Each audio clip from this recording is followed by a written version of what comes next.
안녕하세요. 오늘도 사연살롱을 찾아주셔서 감사합니다. 40대가 되는 가정주부입니다. 여러분들은 직업에 대해 어떻게 생각하세요? 예전에는 직업에 귀천이 없다고 했는데 저희 부모님은 그렇게 생각하지 않으시는 분이라 저에겐 여러 가지 일들이 있었어요. 저는 딸만 둘이 있는 집에서 태어났어요. 정확히 말해 일란성 여자 쌍둥이로 태어났는데 저는 이분 늦게 태어나 동생의 운명을 갖게 되었어요.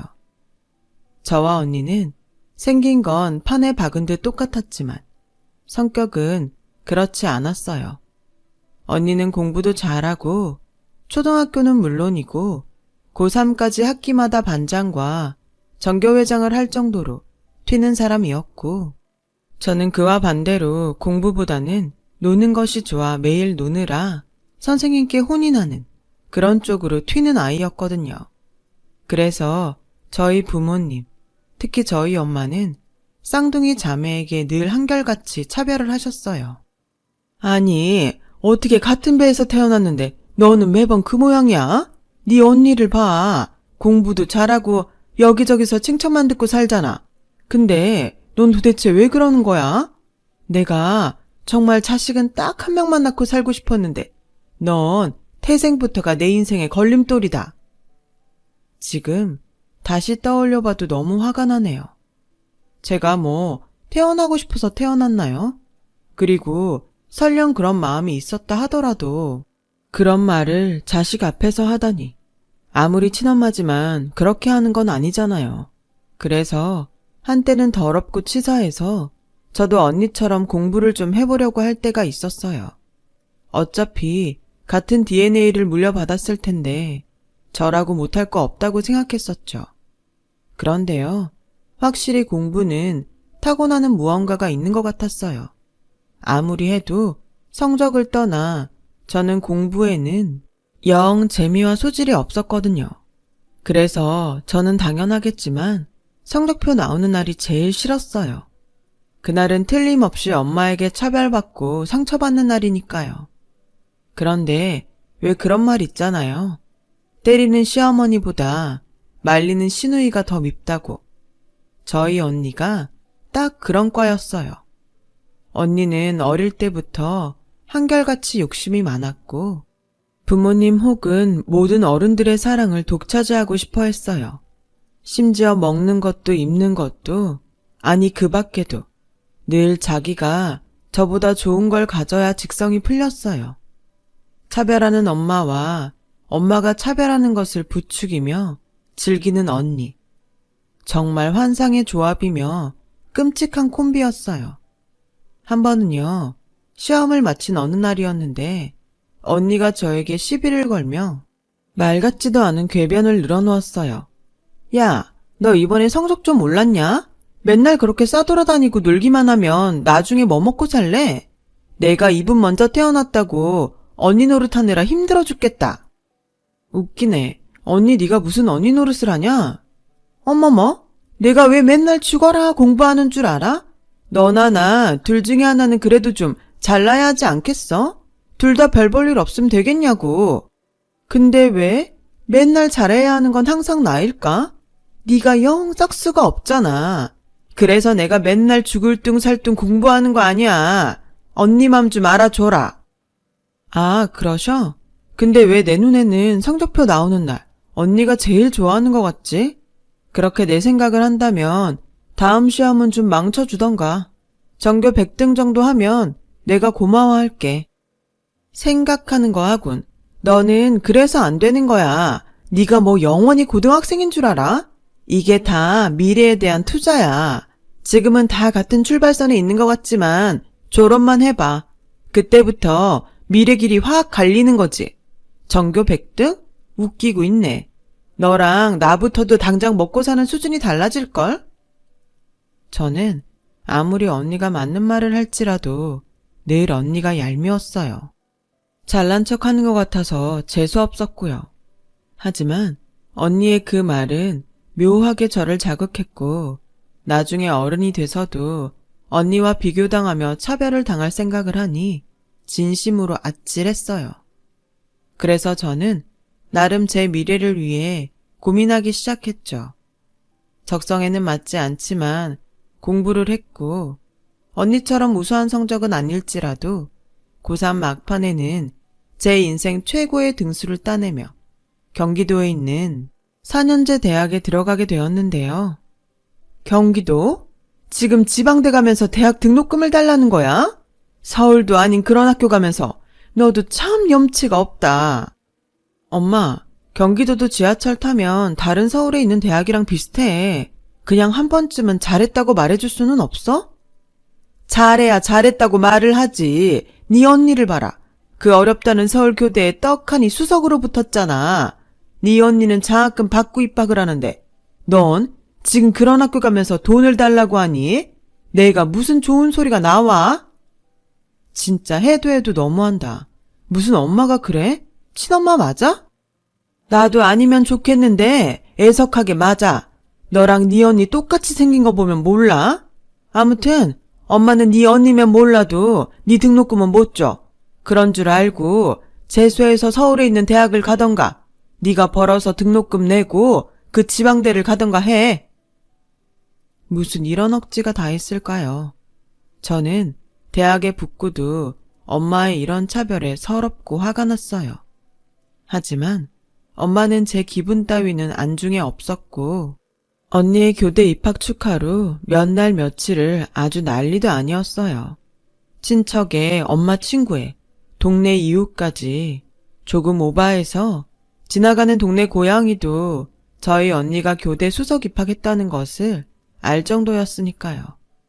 저는 그때가 오히려 맨날 공부 못한다고 엄마에게 구박받던 때보다 더 서러웠어요.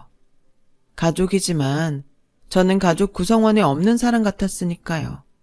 언젠가 이 서러움을 갚아주리라 다짐했죠. 그리고 입학금 낼 돈이 없어 정말로 재수를 하게 되었습니다. 그때 당시 저희 아빠가 회사 발령으로 중국에 계셨어요. 그렇다 보니 집에는 거의 오시지 못했는데 어떻게든 재수는 피하고 싶어 타국에 있는 아빠의 도움을 받아보려고 했지만 아빠에게 돌아온 대답은 지금도 잊혀지지 않아요. 그러게 진작 정신 차리고 언니처럼 공부를 하지 그랬어. 아빠 생각에도 어줍잖은 대학에 돈 내고 다니느니 조금 더 공부해서 이름 있는 학교에 가는 게 더 나은 것 같은데 그게 지금은 잘 몰라도 너한테 좋아. 엄마가 다 너 생각해서 그러는 거니까 재수해. 생각은 무슨. 아빠는 아무것도 모르면서 엄마 편만 들었어요.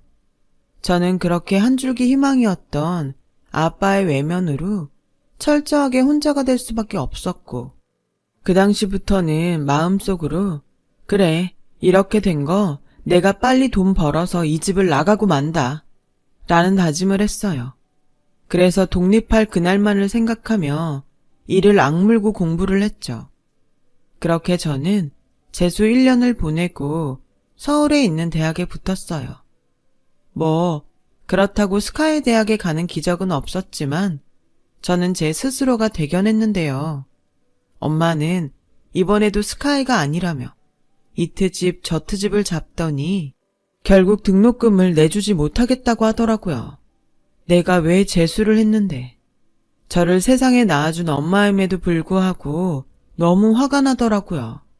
제가 또 설마 하는 마음에 보험 든다 생각하고 재수하는 동안 틈틈이 아르바이트를 해서 돈을 좀 모아놨는데 아마 그 돈이 없었다면 저는 결국 대학 진학을 하지 못했을 거라는 생각이 들어요.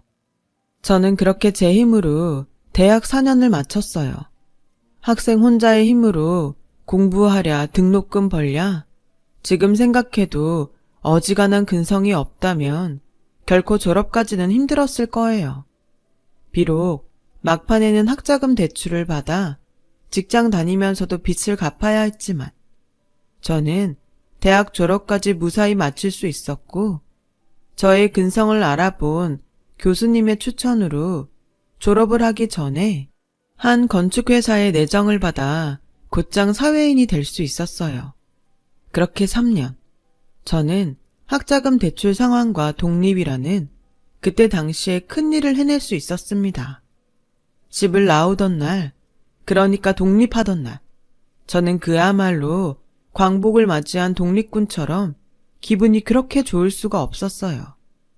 이제 더 이상 차별 지옥에서 살지 않아도 되고, 무엇보다 얄미운 언니를 보지 않고 살 수 있다는 것이 얼마나 좋았는지 몰라요.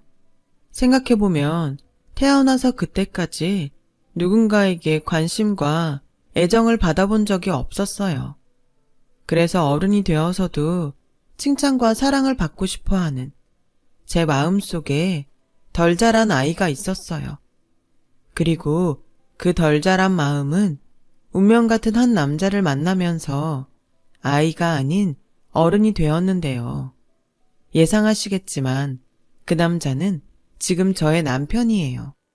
저는 다니던 회사에서 협력업체와 일을 하다 남편을 만나게 되었고, 인테리어 기사로 일을 하는 남편에게 그야말로 한눈에 뿅 하고 반해버렸어요. 남편은 대학 졸업도 하지 않고 20살부터 공사판에 구르면서 현장 일이라면 모르는 것이 없는 온갖 자격증과 경험으로 무장한 베테랑인 사람이었어요. 게다가 성격은 무뚝뚝한 편인 것 같았지만 츤데레라고 하던가요? 무심하면서도 세심하게 볼 건 다 보고 티내지 않고 주변 사람을 챙기는데 제 눈엔 그게 참 멋있어 보이더라고요. 그래서 이 남자를 놓치지 말아야겠다는 일념으로 회의를 마친 어느 날, 제가 먼저 남편에게 말을 걸었어요. 저기 혹시 시간 괜찮으면 저랑 저녁 드실래요? 저녁이요? 왜 하실 말씀이라도 있으세요? 네, 있어요. 그것도 아주 많이. 알겠습니다. 그럼 이따 저녁 때 다시 올게요. 저는 그렇게 남편과 첫 사적인 자리를 가졌어요.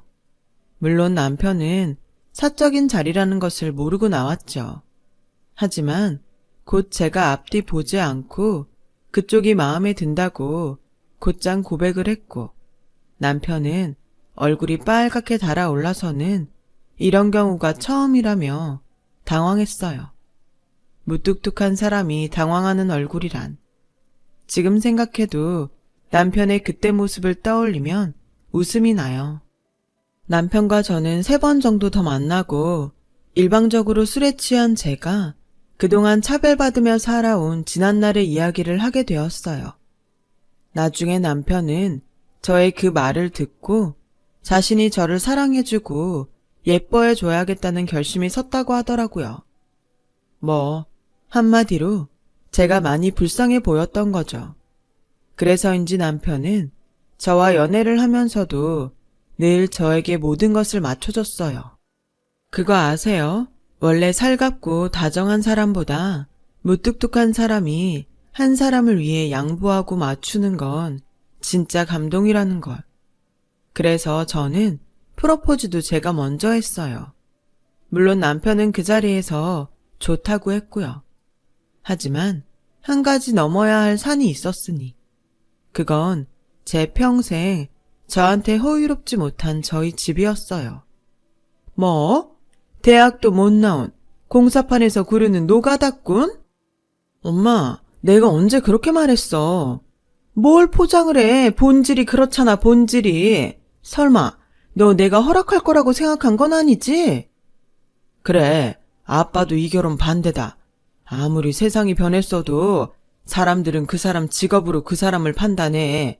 난 내 딸이 그래도 사람들에게 인정받는 남자랑 결혼했으면 좋겠다. 아, 그래요? 근데 저는 사람들이 인정하는 남자보다 제가 인정하는 남자랑 결혼할 거예요. 저 허락받으러 온 거 아니고 그냥 제가 이 사람이랑 결혼할 거라고 알려드리러 여기 온 거니까 그런 줄 아세요. 어머, 얘 좀 봐. 지 언니는 지금 변호사랑 결혼을 하네, 의사랑 결혼을 하네 하는데 넌 지금 누굴 데려와서 통보야? 저기 어머니. 어머니? 내가 왜 그쪽 어머니예요? 난 댁 같은 사위 볼 생각 없으니까 내 집에서 당장 나가요. 어따 대고 어머니래? 엄마, 사람이 그럼 안 돼. 엄마는 사람을 뭘로 판단하는 거야? 이 사람에 대해 뭘 안다고 그렇게 함부로 하는 거냐고. 지 얼굴에 침 뱉는 것도 모르면서 그래, 네 마음대로 해. 난 너 같은 딸 없다고 생각하고 산 지 오래니까 네 마음대로 하고 살라고. 언제는 네가 내 말 듣고 살았냐? 어떻게 살든 상관 안 할 테니까 우리 집에 그리고 네 언니한테 피해나 주지 마. 알겠어? 어머니, 죄송합니다. 그래도 한마디만 할게요. 어머니 딸 진짜 훌륭하게 잘 컸어요. 성격도 좋고 능력도 좋고 무엇보다 사람이 정말 좋습니다. 저도 이렇게 잘 보이는 걸 정작 이 사람을 낳아준 어머님이 보지 못한다고 생각하니 제가 다 마음이 아파요. 이 사람 말은 그렇게 해도 어머님한테 인정받고 싶어 합니다. 나 참, 2번 말하면 아주 기어 오르겠네. 그러니까 인정받고 싶었음 그쪽 같은 남자를 여기 데려오면 안 되는 거라고요. 이젠 좀 내 말이 이해가 가요? 우리 애 그렇게 끔찍히 생각하면 그쪽이 헤어지면 되겠네. 엄마는 내가 본 어른 중에 가장 예의 없는 사람이야.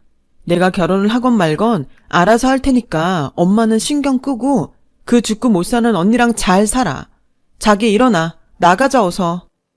저는 그렇게 남편을 데리고 나와 자존심도 상하고 남편 보기 부끄러워 한참을 울었어요. 하지만 이 마음 따뜻한 남자는 그런 저를 품에 안고 한참을 괜찮다고 저를 위로하는데 두고 봐. 나 보란듯이 잘 살아서 지금 엄마가 한 말 후회하게 만들 거야. 라고 마음속으로 독을 품었어요. 그렇게 저는 저희 집에서 환영받지 못하는 결혼을 했어요. 시댁은 남편이 할머니 손에 자라서 식구들이 거의 없었고 시할머니는 그저 당신이 손자와 결혼해줘서 고맙다고 저의 손을 잡고 몇 번이고 고맙다고 말씀하셨죠. 그렇게 1년 정도가 흘렀을까요? 남편은 다니던 회사를 나와 독립을 했고 워낙 업계에서 일 잘하기로 소문이 난 사람이라 남편의 사업은 짧은 시간이지만 무섭게 성장했어요. 미리 계약한 것까지 합치면 연 매출이 30억은 넘었으니까요. 그러던 중 저는 잊고 살던 언니에게서 결혼한다는 말을 듣게 되었어요.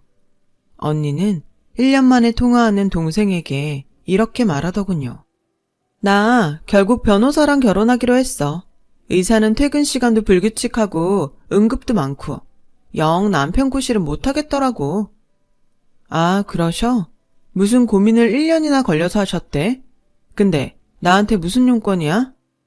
얘 좀 봐. 왜 이리 삐딱해? 그야 언니가 결혼하는데 동생이 결혼식에 안 올 거야? 언니 너는 내 결혼식에 왔니? 그게 결혼식이니? 그냥 사람들 모아놓고 이야기하는 자리지. 나는 가고 싶었지만 알잖아. 엄마가 한번 마음먹으면 아무리 설득해도 소용없는 거.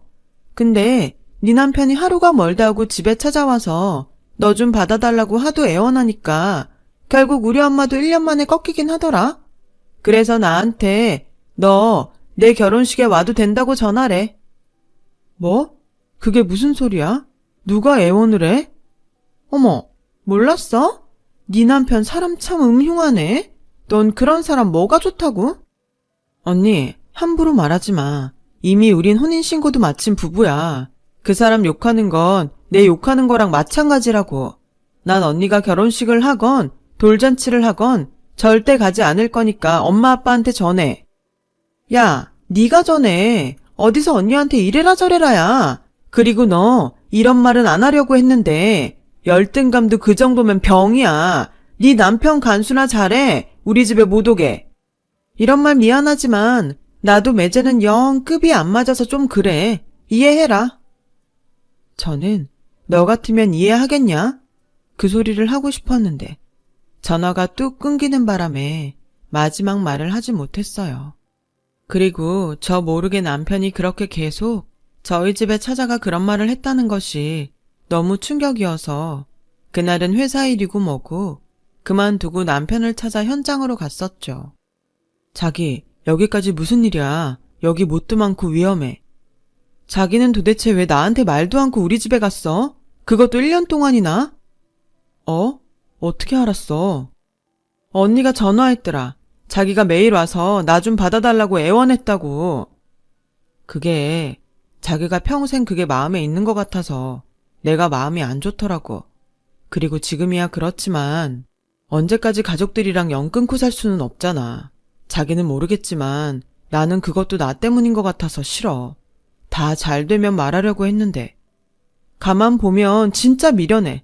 어차피 우리 인정해줘도 우리 집 사람들 눈에 자기랑 나 성에 안 차. 변호사 사위까지 보는 마당에 내가 받던 차별 당신한테도 똑같이 할걸? 괜찮아. 난 당신만 내 옆에 있으면 다 괜찮아. 그러니까 앞으로 당신은 무조건 내 뒤에 숨어서 상처받지 말고 내가 해주는 것만 받아. 앞으로 절대 살면서 차별받느라 마음 아픈 일은 없을 거야. 아, 처형 결혼식 한다고 하더라. 나한테 모바일 청첩장 보내줬는데 우리 그날 거기 가서 오랜만에 식구들한테 인사하고 올까? 저는 언니가 모바일 청첩장을 보냈다는 소리에 하마터면 욕을 할 뻔했어요. 사람이 얼마나 염치가 없으면 이런 이중적인 행동을 할 수가 있어요. 그것도 엄마 자궁에서부터 함께한 제 쌍둥이 언니가요. 아무튼 그날 저는 울며 겨자 먹는 심정으로 언니의 결혼식에 참석했어요. 그리고 그날은 엄마 아빠가 하객들 맞이하랴, 사돈 신경 쓰랴, 정신이 없어서 별 탈 없이 지나갔는데요. 문제는 언니가 신혼여행을 다녀온 후부터 시작됐어요. 어느 정도 예상은 했지만 저희 엄마는 아주 대놓고 변호사 사위와 저희 남편을 먹는 것부터 말투까지 차별했고 결정적인 말로 저의 심기를 건드렸어요. 내가 정말 우리 큰 사위를 생각하면 너무 행복해. 사람이 어쩌면 그렇게 잘났어? 인물도 좋아, 직업도 좋아, 성격도 좋아. 정말 다 가졌잖아. 공사판에 먼지 먹고 구르는 누구보다 훨씬 고상하고 얼마나 좋아.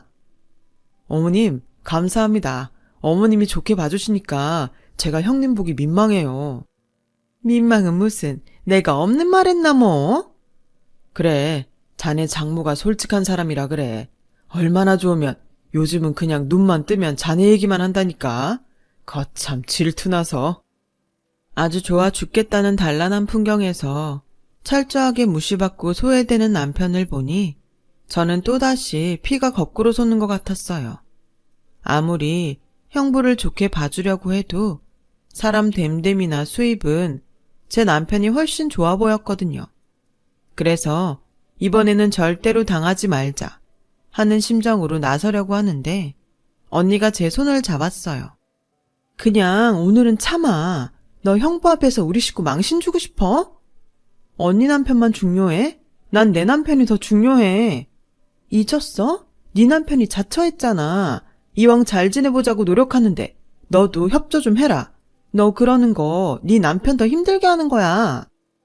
이분 먼저 태어난 것이 언니가 아니라 저였다면 저는 분명 난폭한 언니였을 거예요. 그런데 이런 제 속도 모르고 남편이 저를 보며 괜찮다며 웃고 있는데 정말 미치겠더라고요. 자기야, 그냥 우리 앞으로 여기 다시는 오지 말자. 나 친정 없다고 생각해도 괜찮거든? 나 자기 그렇게 당하고 있는 거 정말 싫어. 누가 당해? 난 괜찮은데. 그리고 멀쩡히 있는 집을 왜 없다고 생각해? 나 같은 사람은 못 가더라도 집이 있었으면 좋겠는데. 가만 보면 저보다 남편이 더 독한 사람임이 분명해요. 도대체 어떤 멘탈을 가지고 있으면 저렇게 끄덕없을 수가 있죠. 하지만 아무리 우직한 남편이라도 저는 더는 용납이 되지 않았어요.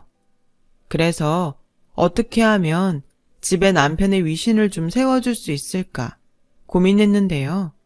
제가 답을 찾기도 전에 새로운 문제가 터지고 말았어요. 평소 저한테는 무슨 일이 있어도 연락하지 않는 엄마였는데 어찌나 다급한지 저에게 전화를 했더라고요. 그리고 다짜고짜 급히 이렇게 말씀하셨어요. 지선아, 큰일 났어. 집이 경매로 넘어가게 생겼다.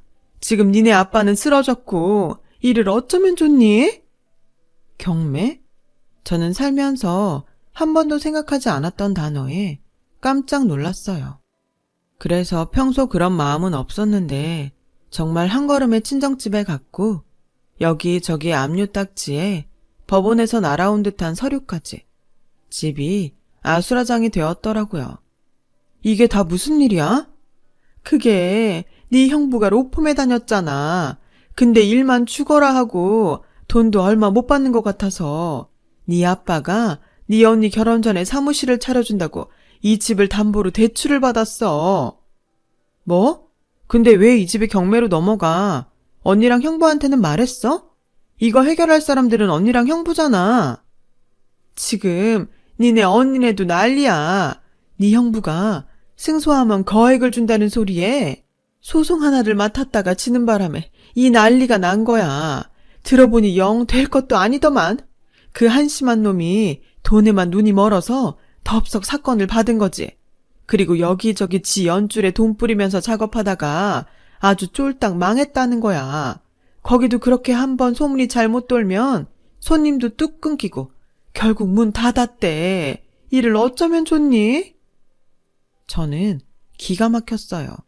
그러니까 결혼 전에 이미 저희 집에 돈을 받고 개인 사무실을 차린 형부가 결국 우리 집을 망하게 만든 꼴이었으니까요. 언니는 뭐래?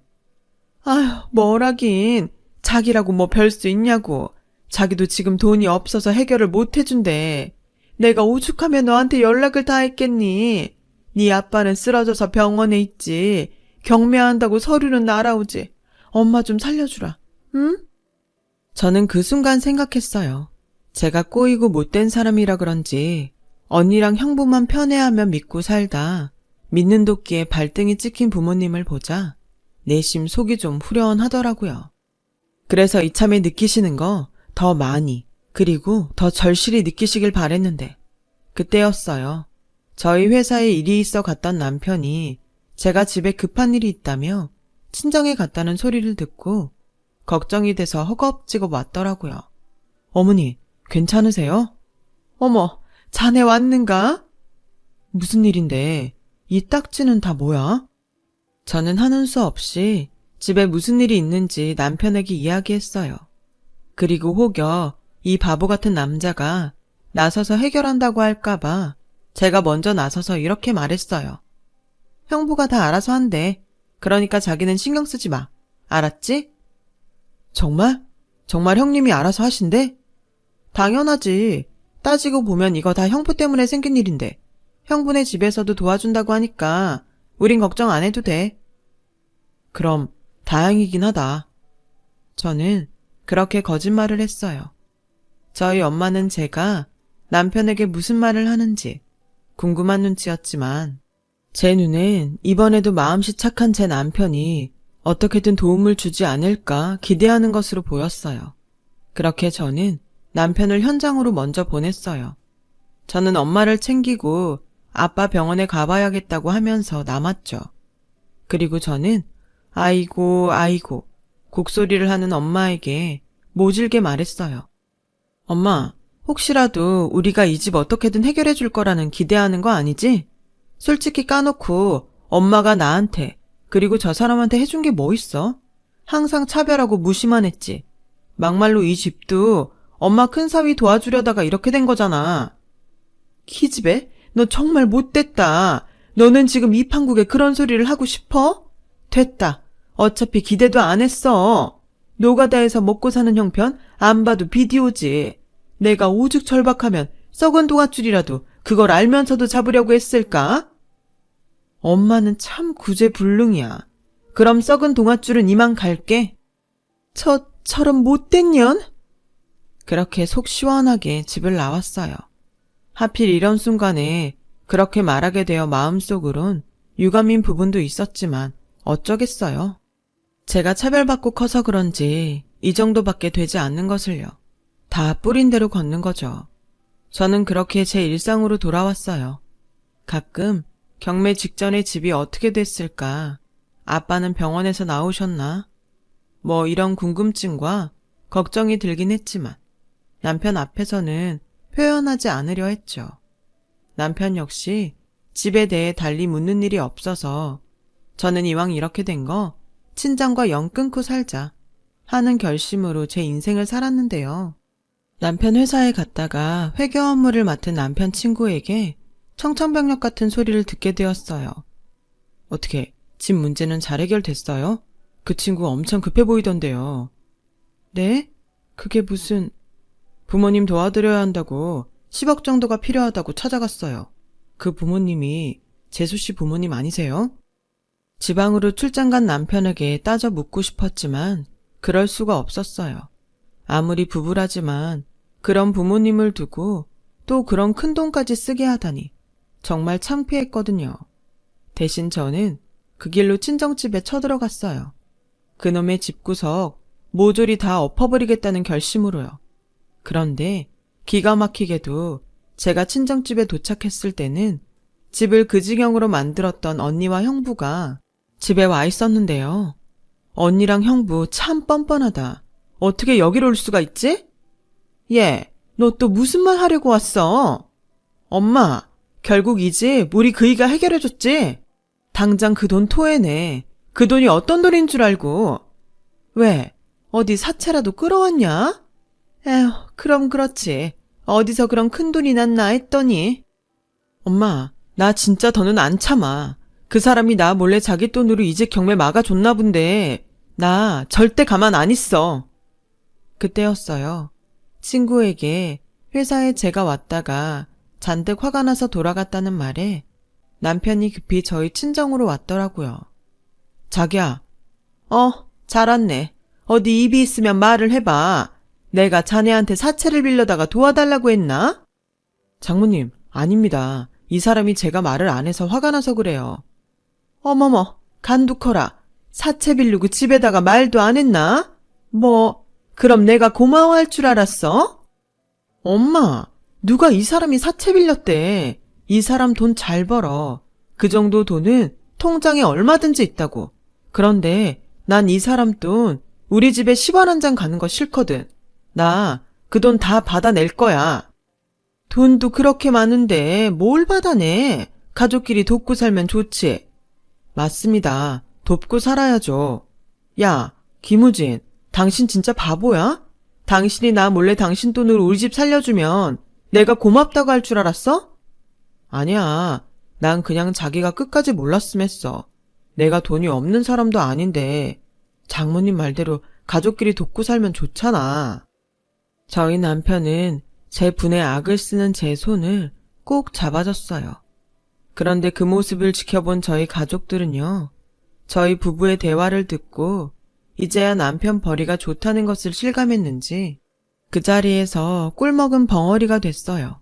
그래서 저는 이때가 기회다 싶어 쐐기를 박았답니다. 똑똑히 들어.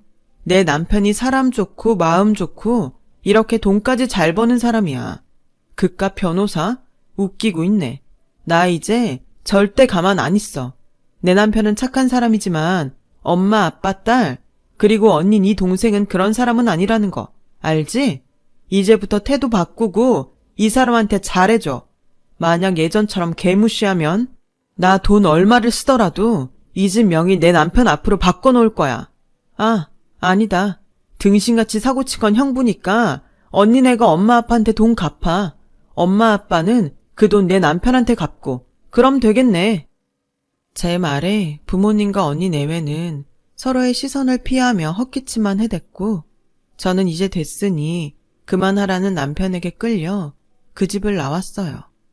그리고 아직 분이 덜 풀려 남편에게 또 뭐라고 하려고 하는데 그 순간 이 남자가 저를 품에 꼭 안고 이렇게 말했어요. 와, 완전 든든해.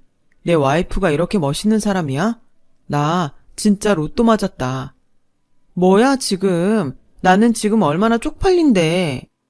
자기야, 난 있잖아. 자기를 만나서 세상을 다 얻었어. 그냥 일하는 거 외엔 재미있는 게 하나도 없던 나한테 자기는 세상에서 제일로 비싸고 제일로 귀한 사람이야.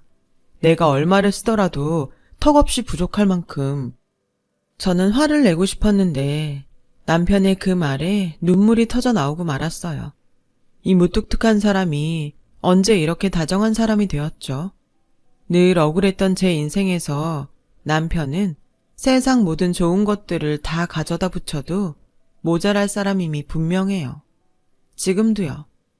그 후 친정 부모님은 제 으름장에, 그리고 남편에 대해 제대로 알게 된 후로 남편을 향한 모든 대우들이 180도 바뀌었는데요. 우리 막내 사위 왔어? 힘들게 일하느라 고생이 많지? 내가 자네주려고 보양식 좀 만들었는데 어떻게 입에 맞을까? 감사합니다. 장모님이 만들어주신 건데 당연히 입에 맞죠. 장모님 말고 앞으로는 어머니라고 해. 아니, 엄마라고 해. 난 예전부터 자네를 아들처럼 생각했다니까. 우리 아들 같은 사이 왔어. 나랑 바둑 한 판 두세. 사람들이 이렇게 바뀔 수가 있다니. 저는 가식일지언정 저한테 잘해주는 것보다 부모님이 남편에게 잘해주는 모습을 보니 몇 배, 아니 몇십 배가 더 좋았어요. 그리고 언니네는 결국 이혼을 했어요. 차마 그 언니 자존심에 우리 부부에게 굽힐 수가 없는지 그 길로 친정에 발을 뚝 끊었고 이제는 엄마 아빠한테 괘씸한 것이라며 욕을 들어먹고 있네요. 결국 언니와 제 처지가 완전히 바뀐 거예요. 그렇다고 뭐 그게 좋다는 건 아니고요. 엄마 아빠가 무엇 때문에 저와 남편에게 잘하는지 너무나 잘 알아요. 그래서 그걸 이용할 뿐 절대 믿지는 않아요. 저희 남편만 빼고요. 저희 남편은 가식이나 많아 저희 부모님이 아들 챙겨주는 게 너무 좋다고 해요. 부모님의 빈자리가 큰 사람이라 더 그런 것 같았죠.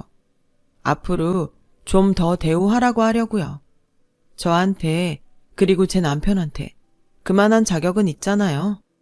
제 마음의 깊은 상처를 보듬은 마음 넓은 남편에게 오늘도 고맙고 이 사람을 내일은 더 사랑하며 살아보겠습니다. 지금까지 제 이야기를 들어주셔서 감사합니다. 남이 정해놓은 기준이 아닌 진정한 사랑과 관심으로 가까이 있는 사람을 보며 정말 늘 행복하시고 건강하시길 바랍니다. 여러분, 사연 댓글에 응원과 현명한 조언 부탁드려요. 좋아요와 구독은 저에게 큰 힘이 됩니다. 오늘도 좋은 일 가득하세요.